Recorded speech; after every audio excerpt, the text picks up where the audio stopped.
paz do Senhor, irmãos. Boa noite. Amém. Boa noite aos nossos irmãos que nos verão no YouTube também. Como o pastor Djalma já disse, né? Hoje a nossa lição é o sacrifício de Cristo, né? E a primeira pergunta que eu queria fazer para os irmãos é: Cristo, né, enquanto ele esteve aqui executando seu ministério, que o Deus e Pai o deu, né? Ele era bonito fisicamente ou ele era feio? O que é que os irmãos acham, hein? Acham, entendem, percebem da palavra? Eu acho que ele era bonito. Ele não tinha formosura nenhuma, né? E aí, Vicky, então a sua resposta é que ele era feio? Não é feio. Era feio.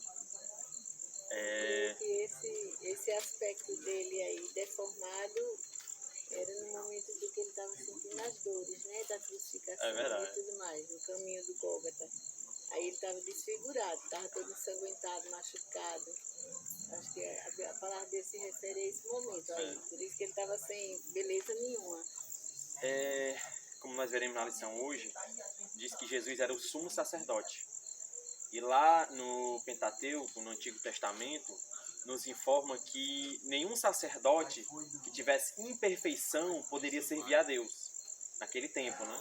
Tipo, tem um defeito na orelha, né? O pé quebrado, alguma coisa quebrada, era de certa maneira inútil, né, para o ministério. E a palavra de Deus nos diz que se assim que um sacerdote não pode ter nenhum defeito, quanto mais o sumo sacerdote, que era Cristo, né? E como a irmã Rosa disse, quando fala que ele era, não havia formosura nele, como a irmã bem falou, de Isaías 53, é justamente nessa situação. Porque ali ele passou agruras, né? Ele foi para o Getsemane orando, né? Que sabendo que já viria aquele tempo sobre ele, que iriam prendê-lo, esbofeteá-lo, cuspi-lo, humilhá-lo ali, né? Que os discípulos seriam dispersos como ovelhas que não têm pastor. E ele passava por todo esse sofrimento, né? Aí chegou para o governador, não é a minha jurisdição, manda para Herodes. Herodes, não é a minha jurisdição, manda de volta. E aí os judeus porque queriam crucificá-lo, né? Crucificam. Né? Eles não queriam só que fossem chicotados, né? Como o governador queria, Pôncio Pilatos. E até o próprio Deus, né? Utilizando-se da sua mulher, deu uma visão, um sonho a ela, dizendo que ele era justo, né? Que não fizesse nenhum mal a ele. Só que o governador, pela pressão, pelo medo, né? Porque estava acusando ele de ser infiel a César, né? Aí ele não viu outra situação, até para conter um possível motim, disse crucifique, né? Mandou chicoteá-lo e depois crucificá-lo. E aí foram 50 chicotadas, né? Geralmente é 39 menos 1, né? E o açorrague, como é conhecido, né? O chicote, ele é com uma ponta, né? Assim, tipo uma bola no final, aí partes de metais e ossos, né? Quando os soldados, né, os que estavam ali executando a pena sobre Jesus, sobre Cristo, que tacaram assim nele, que pegou pela primeira vez, cravou na carne dele. Quando puxou assim, rasgou, né? E isso foi 39, né? Que era 40, mas era 39 menos 1. Para não ter perigo de ser injusto, né? Se é que pode se dizer isso. E aí, devido a essa situação, né, ele foi ali dilacerado, né? Porque ali eles não aplicavam aquele açoite ali com amor, com carinho, não, né? Como muitas vezes, às vezes um pai vai dar a pisa no filho, né? Tem uma certa... se comove ali, né? Mas no caso de Cristo, não. Foi algo brutal, foi algo assim, né? Ele já estava sofrendo muito, porque ele foi orar, estava sentindo aquele momento, e a palavra de Deus diz que ele soou grandes gotas de sangue, né? E aí tem eu vi até não sei se é um pastor, se é um irmão, eu sei que parece que ele é médico. E ele falando pelo prisma da medicina, né? Como é isso, assim, a dilatação dos vasos é algo tão estarrecedor assim, o que Cristo passou, que nós não conseguimos ter nem uma mínima noção de todo o sofrimento que ele teve. E aí, se não bastasse, né, toda aquela situação de ser dilacerado pelas chicotadas, ele ainda passou, não me lembro assim a quilometragem, mas é uma distância considerável, né, de onde ele foi executado a pena dos chicotes, né, até o lugar onde ele foi crucificado. Era uma distância assim considerável. E devido a tudo que ele passou, fisicamente ele estava debilitado. É por isso que em um determinado momento os soldados constrangem Simão Cirineu, se eu bem me lembro, né? Que é para ajudar ele até a cruz. E ali já é também falando do Espírito Santo, né? Que assim somos nós. Que nós precisamos da ajuda para suportar, né, as lutas, a nossa cruz, carregar a nossa cruz até a gente atingir o alvo, né? E outro detalhe, a cruz não era a cruz própria para ele, porque nós temos que lembrar que quem ia ser crucificado até então era Barrabás, né? E aí, por ocasião da Páscoa, o governador, para fazer média com o povo judeu, né? Para ganhar o carisma, né? Todo o respeito, eles pegavam e próximo à Páscoa eles faziam uma espécie de escolha, né, para libertar alguém, né? E aí ali naquele momento quem tinha? Barrabás, representando nós, e Cristo, né? E aí quando o pastor Djalma falou vicário, né, que é substituir outro, né? Foi o que Jesus fez. Nós éramos o Barrabás, né? E aí quando Cristo toma a nossa pena ali, sendo ele inocente, não havia... É tanto que o próprio governador disse, eu não achei crime algum nele, né? E ainda mandou chicotear mas ele não achou, né, o governador. Ele se admirou que Cristo tivesse calado, né? E aí o que foi que aconteceu? Não, crucifica ele, né? E aí Pilatos faz o quê? Seja eu limpo das consequências do sangue desse justo. Ele lava as mãos, né? E aí o que é que os judeus dizem? Seja o sangue dele sobre nós e a nossa descendência, né? Também não é à toa que os judeus passam por tantas coisas. E aí quando Barrabás, representa nós, é substituído na cruz, e aí Jesus vai para lá, dizem, né, os historiadores, os documentos históricos, que Barrabás era um homem forte, bem forte, né, alto, largo, e Cristo não era assim tão forte, né, em termos de anatomia, né.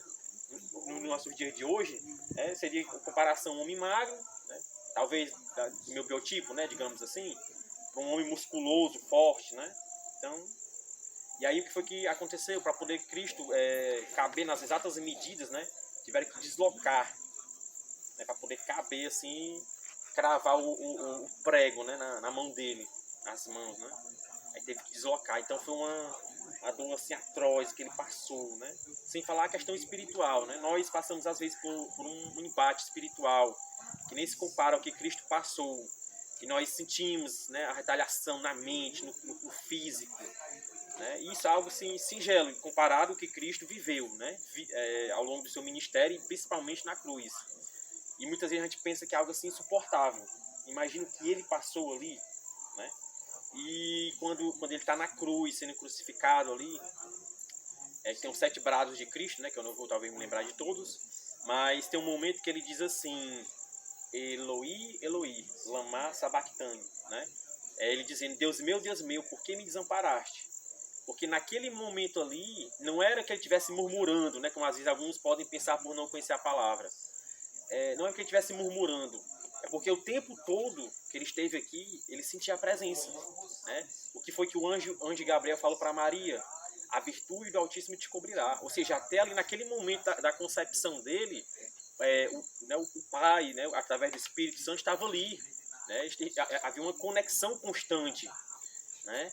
E durante toda a sua vida, né, de preparação, 30 anos, que as escrituras não dizem exatamente o que aconteceu, fala só do episódio aos 12 anos, né, que ele foi encontrado entre os doutores, pela ocasião da Páscoa, se eu bem me lembro, e ele ficou para trás, né? E aí a mãe dele, e até alguns pensam que ela foi negligente. Ah, que mãe é essa que deixa o filho assim sozinho, esquece do filho? E não, porque na cultura judaica, quando uma criança, né, do sexo masculino alcança 12 anos, não sei se aplica às mulheres também, eles já são considerados meio que adultos.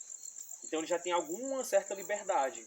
E como a família também era grande, e os irmãos aqui entendem que a família é grande, porque, né, tem uma família bem Então, era comum que às vezes ficasse para trás e viesse com alguém da família, né, também. E aí, mas deixa que não, eles vinham no caminho, né, pensavam que ele viesse com algum dos parentes, e à noite, durante o acampamento, eles procuraram e não acharam ele. Aí não, ele não está aqui. Aí voltaram. E aí depois de 3 dias, ele foi encontrado entre os doutores. E aí Maria disse, por que fizeste isso, filho? Né? E ele disse, eu estava aqui tratando do negócio do meu pai. Por que me procurais? Né? E ele estava tratando do negócio do pai. Só que ela não entendia, né, que era a missão dele, né? Assim, de uma maneira mais ampla, né? Que ela já tinha uma certa noção. E outra coisa também que eu estava me atentando, né? Que quando fala lá no Velho Testamento sobre a questão da purificação da mulher, né? Que ela ficava meio que impura ali durante aquele período que ela tinha criança. Aí tinha que esperar passar 7 dias, no 8º ia apresentar a criança ao templo. E aí depois tinha 33 dias, se eu bem me lembro, para poder ser purificada, né? E aí eu pensando sobre isso, né? Talvez naquele momento já era até Deus falando para ela, talvez, né? Não sei se né, tinha algo ali durante aquele período, né? 33 dias.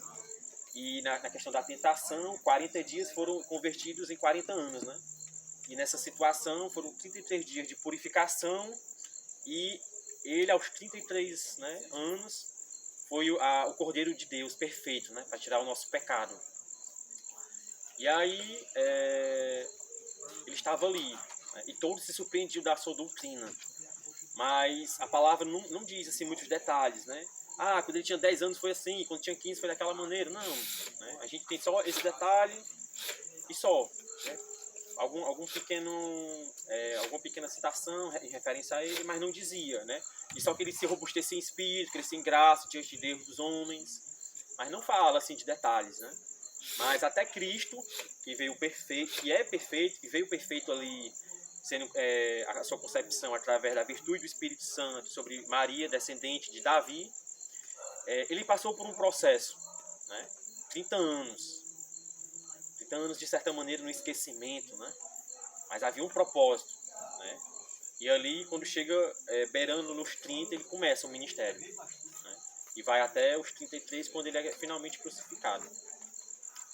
E um versículo que eu me lembrei assim sobre essa questão, que fala do sacrifício de Cristo, né? É João 3,16, né? Porque Deus amou o mundo de tal maneira que deu seu Filho unigênito para todo aquele que nele crê, não pereça, mas tenha a vida eterna, né? Ou seja, foi por amor, né? Quando fala que o sacrifício moral, né? É o amor falando, né, da essência de Deus, do seu aspecto moral, do seu amor, da sua justiça.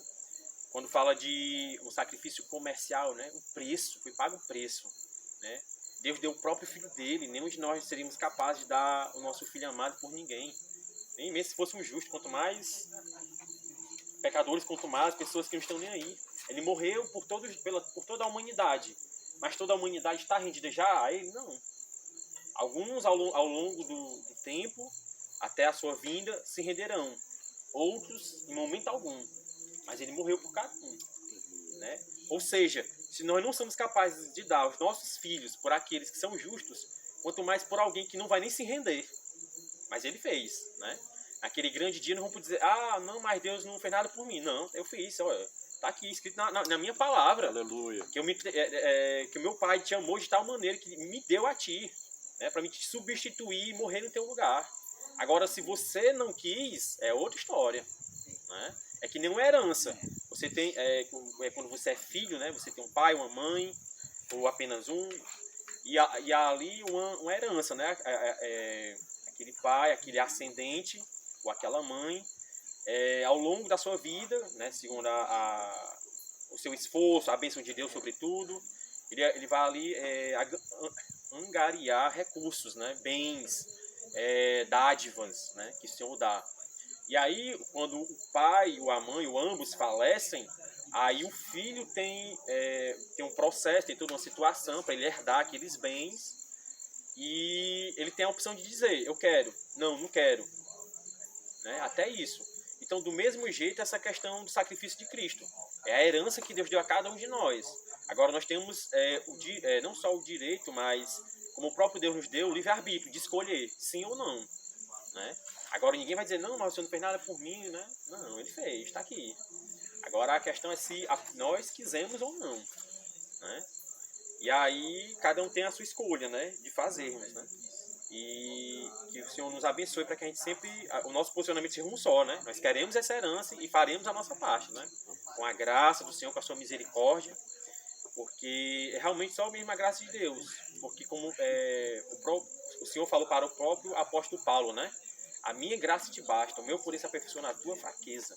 Então, de boa vontade, me gloriarei nas minhas fraquezas, para que o poder de Cristo habite em mim. Ou seja, é só Ele que nos faz vencer. Se não for Ele, a gente não consegue vencer, né? Quando... Não me lembro se foi hoje, se foi alguma outra oportunidade que a gente teve. Agora, eu não me lembro. Tô me lembrando. Mas a gente estava falando sobre... Querendo passar aqui da minha mente. Mas é justamente essa questão, né? Que Cristo, o Senhor nos capacita, né? Eu acho que foi a irmã Rosa que disse assim, ele nem precisa de mim. Acho que foi, não tenho, ele nem precisa acho que foi ela dizendo que Deus tinha movido ela para orar pelo pastor, e o Senhor mesmo podia ter falado para ele, ora, faz isso, faz aquilo, né?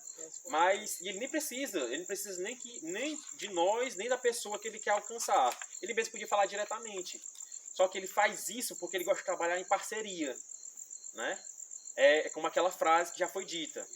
Deus se move para quem se move, né? Então, ele faz a parte dele. Qual é a parte dele? Ele deu o seu filho por nós. Qual é a nossa parte? Dizer eu quero. Né? É o tempo todo assim. É que nem mesmo no casamento, no relacionamento, né? Se a mulher ou o homem não quiser, não tem conversa. Nem acontece namoro, nem nada, né? Então, ele mostra a sua intenção. Eu quero você. Aí você diz, se quer ou não. É igual no namoro, no noivado, no casamento, para constituir uma família, do mesmo jeito. Se ele diz, eu quero isso com você, eu quero um compromisso com você, né? Aí a pessoa tem o direito, o gozo, né? O livre-arbítrio de dizer, eu quero ou não. E aí, se disser quero, vai usufruir de todas as benesses e de todos os ônus que advirão daí, né? Que nem a gente pode destacar a questão da fidelidade, né? Tanto do homem como da mulher.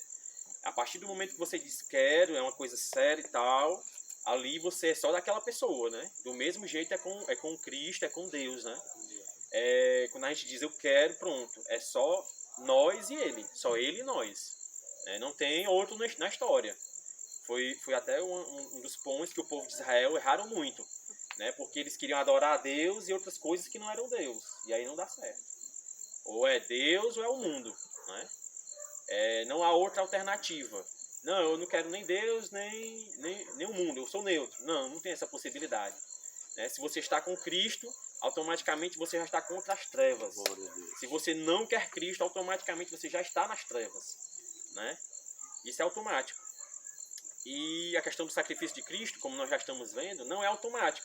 Você tem que ir até lá e dizer, eu te quero, eu te reconheço, eu te confesso, né?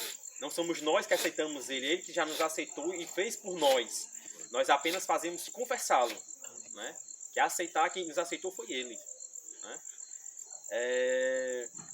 E aí, para a gente enfatizar essa questão da beleza de Cristo, tem uma carta, que acho que é não lembro se é uma autoridade, Públio Lentulus. Não sei se os irmãos já tiveram a oportunidade. Essa carta, ela não tem respaldo bíblico, mas ela tem respaldo histórico, né? E nessa carta, esse Públio Lentulus, eu acho que eu bem me lembro, falando para uma autoridade como seria Cristo. Aí descreve que ele tinha a semelhança dos nazireus, olhos castanhos, cabelo, né, com uma certa altura comprido. Não me lembro se fala da pele ser assim meio que morena, porque ele andava muito nos desertos, ele não andava de carro, não era sombra, era o sol mesmo, escaldante de Israel, né? Então ele não era branquinho, como muitas vezes, né, nas imagens católicas são demonstradas, né? Não, ele é bem branquinho, não, ele era moreno, ele andava no sol, ele vivia numa intensidade, ele não parava, Né? É tanto quando ele fica em Samaria, ele fica porque as pessoas detiveram ele. Ali 2, 3 dias, se eu bem me lembro. Então o tempo todo ele estava ativo. Né? Você vê, no momento ele está em Jerusalém, em outro momento já está em Samaria. E o tempo todo, assim, foi movimento constante. Né? Ele andou distâncias assim consideráveis, a pé, né? E ativo, né? O tempo todo no ministério. E aí nessa carta diz, né? Fala dos aspectos físicos dele, que era realmente a fisionomia de um nazareno, né? Foi onde ele foi criado ali, naquela região de Israel.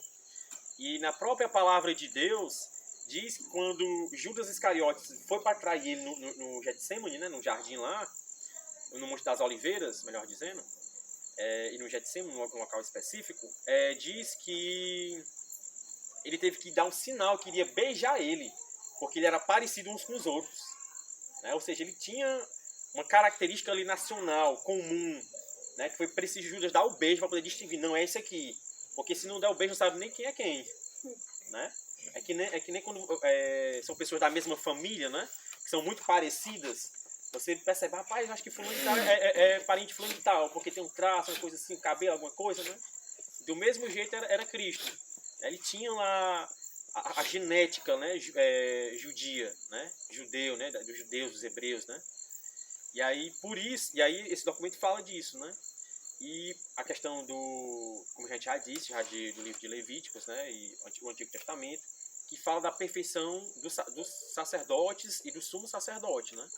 Então você vê que ele era perfeito, havia beleza, havia formosura. E quando fala que ele não havia, que ele foi desprezado, que não havia formosura em Isaías 53, é justamente como a irmã Rosa disse, que foi quando ele foi crucificado, passou pelo açorrague, né, para aquele chicote terrível, e ainda por toda aquela mobilidade da cruz, que era pesada, né, e sendo humilhado, cuspido, e sangrando muito, né, e a gente sabe que quando tem um sangramento, a gente, né, fica sem forças, né, que nem fala da mulher de fluxo de sangue.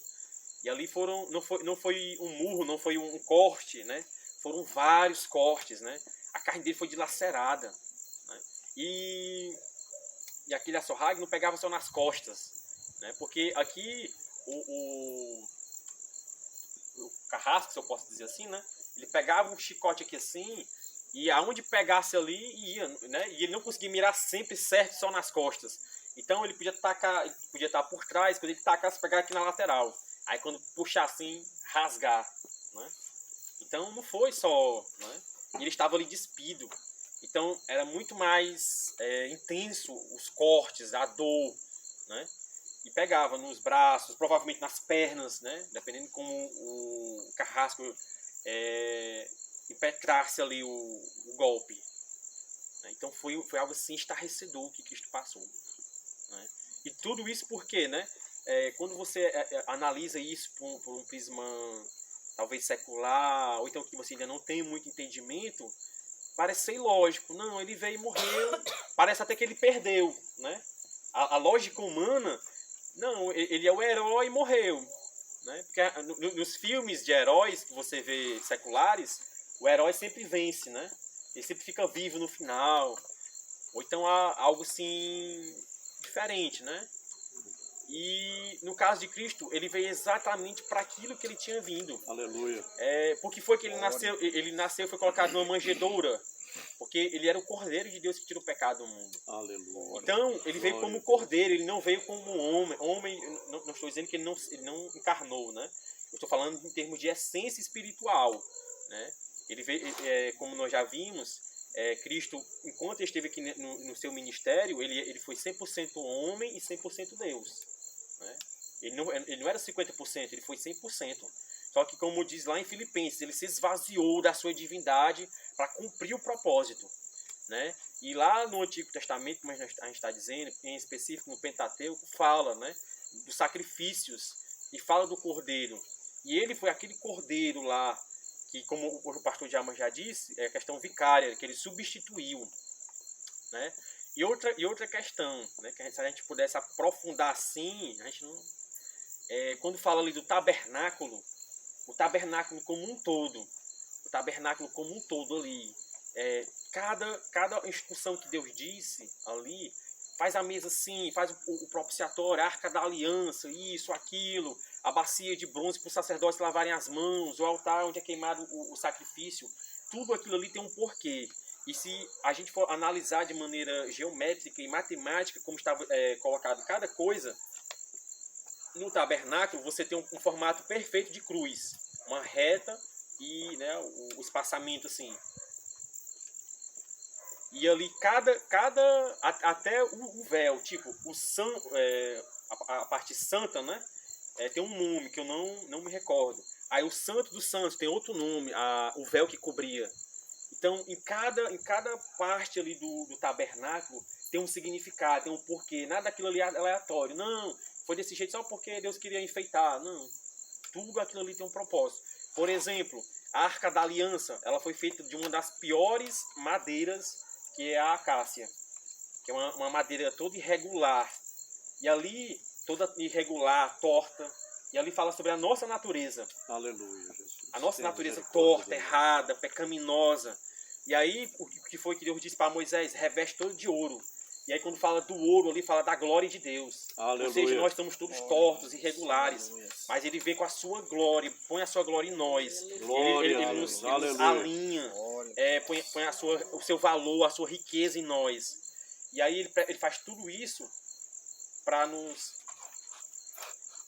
preparar, para poder colocar então a sua presença, né? E aí é tanto que na arca tinha ali os querubins, né? E o trono de Deus é aonde? Né? Os querubins ficam onde? Diante do trono de Deus, adorando, servindo a Ele, né? Então é ele dizendo que ele está morar dentro de nós, né? O tempo todo ele vinha trabalhando e comunicando à humanidade. A gente talvez é que não compreendia, né? Não sei se Moisés tinha a noção de tudo que estava sendo feito ali, porque é algo assim grandioso, é algo extraordinário. Se nós lemos, estudamos a palavra de Deus em português, achamos magnífico, quanto mais se nós estudássemos no hebraico, no original. Porque quando Deus disse lá no Gênesis, haja, Ele não disse aquilo em português, não disse em italiano, em francês, em inglês, holandês, não. Foi no hebraico. E ele criou o alfabeto hebraico especificamente para a criação. E foi justamente do hebraico que emanou todas as línguas. Quem lembra aqui da Torre de Babel, que até então falavam todos uma só língua, né? Todos uma só língua. Aí quando os homens querem ser mais que Deus, não, vamos fazer para que o nosso nome cresça. Vamos fazer uma torre, né? Que vá até o céu, que toque o céu. Aí Deus vê aquela situação e diz, confundamos, desçamos. E aí Deus confunde as línguas.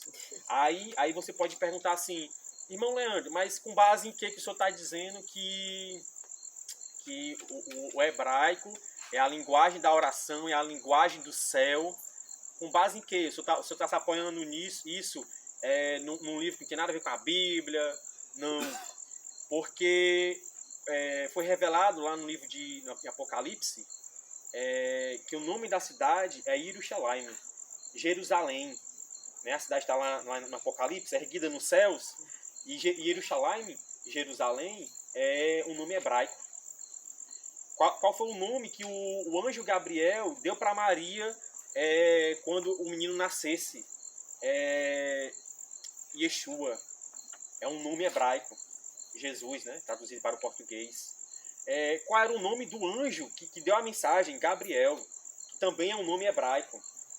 O anjo que ajudou Gabriel para levar a mensagem até Daniel. Miguel. Também é um nome hebraico. Então, se o hebraico não é a língua do céu, por que o tempo todo está falando uma língua hebraica nos anjos, na cidade que está no céu, no filho dele que ele deu por nós, o sacrifício, né? Cristo, o sacrifício. Então o tempo todo falando hebraico, o tempo todo, né? E tipo assim, quando você vai estudar a palavra de Deus no hebraico, nós, né? Você está aqui, você lê um versículo rápido, um capítulo rápido. Quando você está no hebraico, uma palavra daquela ali é no mínimo... Assim, se você for mesmo resumir, uma palavra que você pega hebraico, você vai estudar durante um dia. Uma palavra de um versículo. É algo profundo. Porque no português, você pega o A. É só A e acabou. Você bota um acento, uma coisa, aí muda um sentido, né? Mas é aquilo ali. No hebraico não. No hebraico, cada letra é um número. É tanto que eles não têm número. O número é a letra, né? E cada nome tem um significado específico e comporta vários outros nomes. Então é uma riqueza, né? Tudo que Deus faz é perfeito, é extraordinário. Nada do que ele fez, faz e fará é à toa. Tudo tem um propósito, tudo tem um porquê.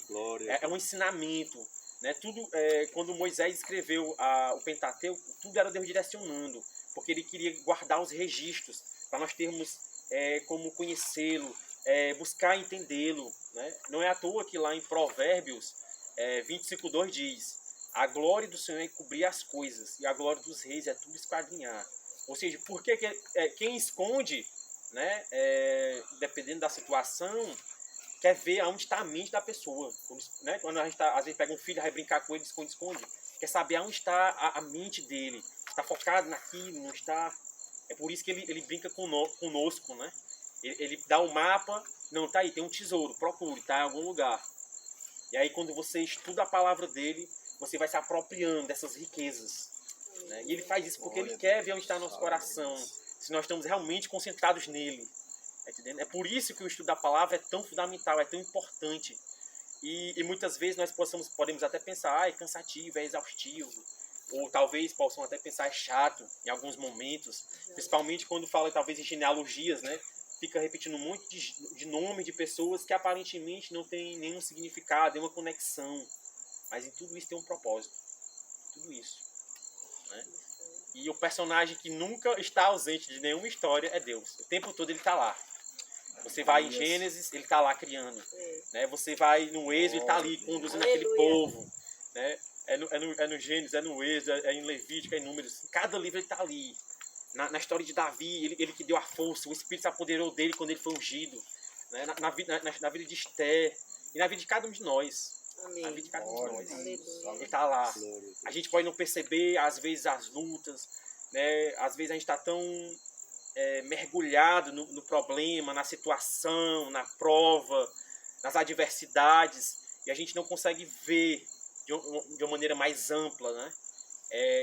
Que tudo que nós passamos, as dores, os treinamentos, tudo isso tem um propósito, não é à toa, não é porque Deus é um carrasco que quer você que sofra, não. A gente está confundindo Deus com Satanás, porque Satanás é assim, ele primeiro te eleva, né? Bota tu, se puder, lá nas estrelas. Mas aí depois ele te dá rasteira, que é para tu cair. Deus não, ele te humilha, ele te abate, mas primeiro é para te tratar, o teu coração. Como diz lá no livro do profeta Jeremias, né? Não me lembro se é 29, 11 ou 17, não me recordo, que diz que o coração do homem é mau e perverso mais que todas as coisas. E aí é por causa disso, por causa dessa essência pecaminosa que nós precisamos passar pela dor. Porque a dor, ela é a escola de Deus, a faculdade de Deus para nos moldar, para trabalhar em nós. É como aquele processo do barro, né? Que de 300 tipos de barro, só 3 são aptos para se tornar vaso, né? E aí é pego lá onde está aquele barro, traz o barro, amassa o barro, tira as impurezas do barro, passa por todo um processo, um tratamento. Eu não me recordo de todos, assim, mas eu já vi uma pregação sobre esse sentido, assim, que o pastor ele falava, ele especificava cada processo que o barro passa. É tanto que lá no... Ele não tinha barro lá na hora, aí tinha um vaso lá com uma flor, né? Aí ele pegou, tirou a planta, o dedo do vaso, botou assim no púlpito lá, uma igreja bem grande. Aí tá aqui, isso aqui é o barro, né? Aí Deus fala assim com a gente, fiz assim, para poder ser tratado e tal, e né, o processo vem. Aí ele falou todo o processo, aí depois faz, né, a forma, né, do vaso, né, sobre as rodas. E aí se acontecer que nem no livro do profeta Jeremias, se quebrar, aí refaz, remodela. E aí precisa estar todo preparado para quando entrar na fornalha não trincar. Né? Porque se trincar ali, pronto, perdeu. Né? Então precisa estar assim, exatamente como, né, bem alinhado, bem ok, para ser colocado e sair dali um vaso de honra assim, que vai ser utilizado. Glória a Deus. Aí quando a gente está passando por esse processo de amasso, né, de Deus, para a Esquecimento purificação, Aí Deus usa pessoas, né? É verdade. Para nos confrontar, É verdade. para nos irritar, É né? verdade. Não por maldade, mas porque, digamos, ele quer que a gente adquira o domínio próprio, por É exemplo, verdade. né? É. Aí eu não gosto de determinada coisa, de determinada situação, né? Aí, por exemplo, eu acho muito ruim quando as pessoas chegam nos locais e não cumprimentam os outros, não cumprimentam, né? E a paz do Principalmente Senhor, caso eu tenha me pessoas, esquecido de, né? principalmente Senhor. pessoas que estudam. Não, Mas eu tô aqui me lembrando que eu acho que eu não a paz, não dei a paz não, do ele Senhor. não cumprimentou. Eu estou falando em geral. Por exemplo, Mas é, tem no geral. pessoas que estão na escola, estão estudando e chegam no recinto calado. E às vezes até a gente fala e a pessoa não responde. Dá um bom dia. É. Isso me dá uma irritação tão grande. Mas eu fico muito irritada com isso. Mas eu tenho que ser trabalhada nisso, né? Eu não vou, se eu chegar e a pessoa, eu falar e a pessoa, às vezes eu chego num órgão público, qualquer órgão, bom dia para todos, eu sempre falo assim. Aí as pessoas não respondem, eu, bom dia para todos! Aí as pessoas ficam com vergonha e respondem, né? Porque, porque, gente, aí Deus permite, porque a gente tem que conviver com todo tipo de pessoa. É verdade. A gente vai conviver com pessoas que são muito sorridentes, a gente vai conviver durante a vida toda, seja no trabalho. A esposa do pastor Cláudio Duarte, ele já diz, ele diz, às vezes ela está até na palestra, ele diz, ela odeia acordar. Não sei se vocês já ouviram. Aí ela confirmou, ela disse que tem muita raiva de acordar. Quando ela está dormindo, ela gostaria de dormir mais, ela não quer acordar. Aí ele já acorda sorrindo, contando alguma coisa engraçada, querendo conversar, e ela calada, não fala nada. Aí eu acho estranho isso, né? Uhum. E às vezes eu tenho, no WhatsApp eu falo com as pessoas, bom dia, ou então, aí o irmão, você é uma bênção, irmã Rosa, tem um irmão lá de Recife. Uhum. Você consegue conversar de manhã? Eu não consigo. Aí, então, esse é o trabalhar de Deus na nossa vida, ele nos machucando como barro, para a gente conviver com as diferenças, né? Aceitar. E a gente acha ruim, acha difícil, o processo é difícil, mas o resultado é maravilhoso. É verdade. Né? É para a glória dele. É verdade. Os processos de Deus. E dói. Demais, né? Mas é justamente, é uma dor que é para o nosso bem, não é para o nosso mal. Vamos aqui avançar na lição. Lição 1 é o sacrifício de Cristo. A introdução diz o seguinte: até Jesus nascer, foi preciso providenciar um meio provisório para aplacar a ira de Deus contra o pecado. Hebreus 10, verso 1. A lei não pode nunca, pelos mesmos sacrifícios que continuamente se oferecem de ano em ano, aperfeiçoar os que chegam ao culto. Capítulo 9, verso 13. Esse ritual era feito pelo sacerdote mortal, uma vez por ano, né? Que ele fazia, né? Ele entrava no Santo dos Santos e apresentava o povo, né? O sacrifício pelos pecados, né? Dele próprio, da nação, né? De todos.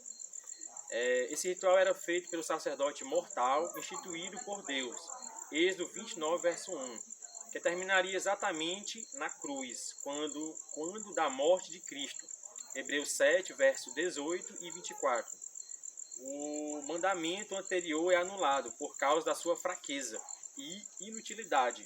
Aqui a gente não pode confundir, falando desse mandamento específico a respeito dos sacrifícios, e confundir com o Antigo Testamento, que muitos dizem, não, o Antigo Testamento foi revogado, foi anulado, né, pelo Novo, e não.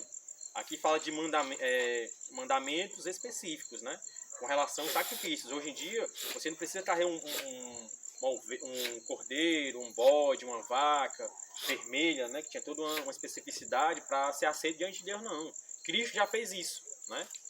E a lei continua, a palavra de Deus continua lá como referencial. Hoje em dia a gente não faz mais sacrifícios de animais Mas essa lei continua ativa no sentido de que o sacrifício de Cristo foi suficiente para aplacar tudo isso aí, né?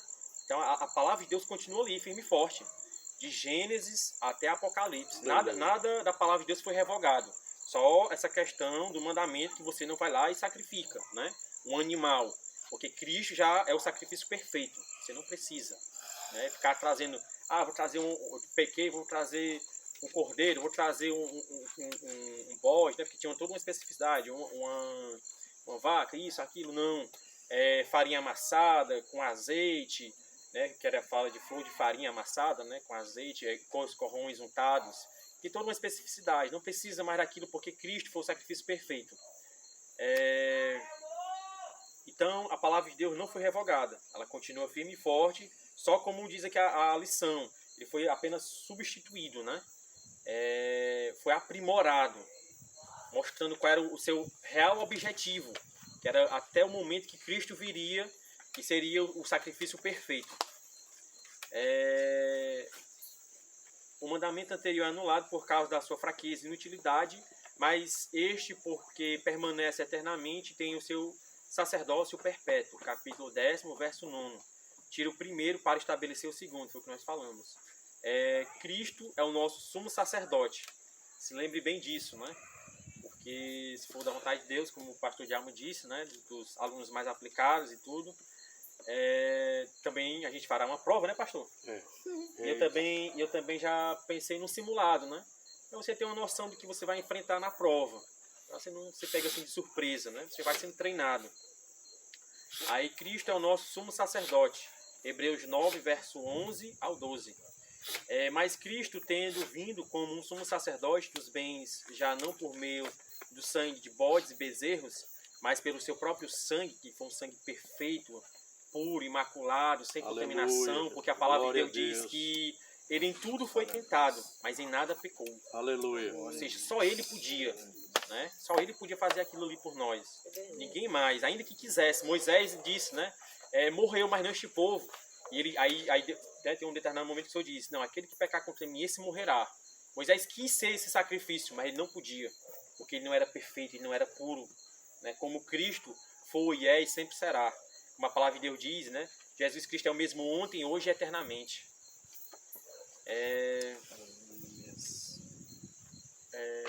Por meio do sangue de bodes e bezerros, mas pelo seu próprio sangue, entrou no Santo dos Santos, uma vez por todas, havendo obtido uma eterna redenção.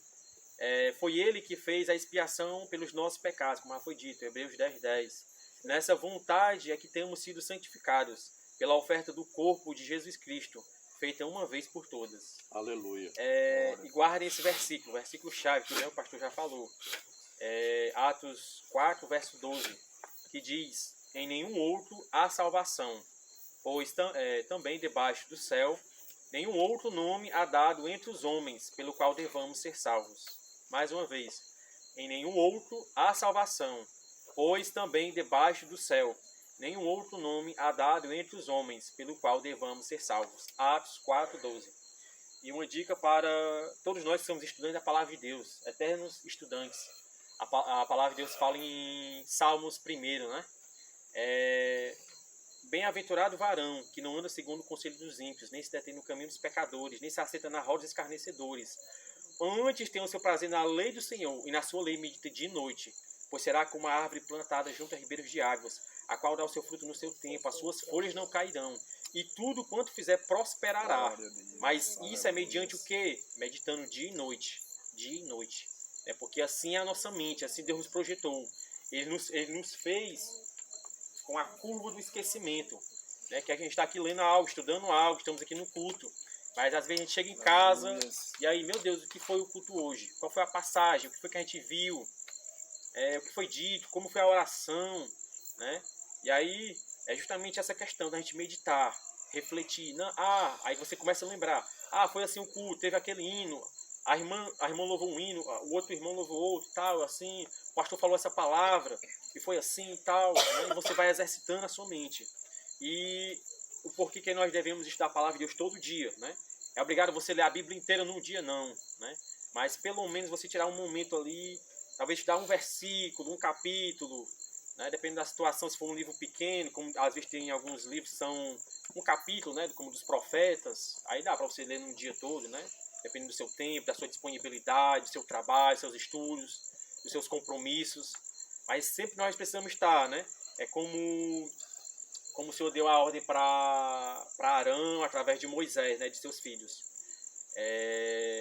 Que a lâmpada deveria haver fogo contínuo, né? E quando a gente está estudando a palavra de Deus, está acendendo a chama continuamente, colocando no azeite, né? Para aquela chama continuar queimando, para a gente não apagar como não deveria apagar aquela lâmpada que estava no tabernáculo. Os aspectos do sacrifício de Cristo, né? Como nós já estamos para ver: moral, comercial, legal e vicário. Moral, devido ao seu amor, devido a todo o aspecto moral, a plenitude da justiça, né? Comercial, porque foi pago um preço, um alto preço por cada um de nós. Legal, porque em conformidade com a lei de Deus, com a ordenança de Deus. É o que eu costumo dizer, os filósofos, os estudiosos do direito humano chamam de leis eternas da justiça, porque eles não sabem o que é leis eternas da justiça. O que você tem na sua mão, na sua Bíblia aí, é as leis eternas da justiça, que foi na eternidade. Ele disse: os céus e a terra passarão, mas as minhas palavras não passarão. Essas são as leis eternas da justiça. Glória a Deus, aleluia. E foi em conformidade com essa lei que Cristo veio e nos substituiu. E vicário, como o pastor já disse, né? 4 motivos que nós já vamos ler. Que ele nos substituiu. Era nós que ali, nós éramos o Barrabás, mas ele: não, eu vou no seu lugar. Glória a Deus. Glória a Deus. Aspecto, sacrifício de Cristo. Foi um sacrifício moral, se originou no amor de Deus. João 3,16, Romanos 5, verso 8, 1 João 4, 9.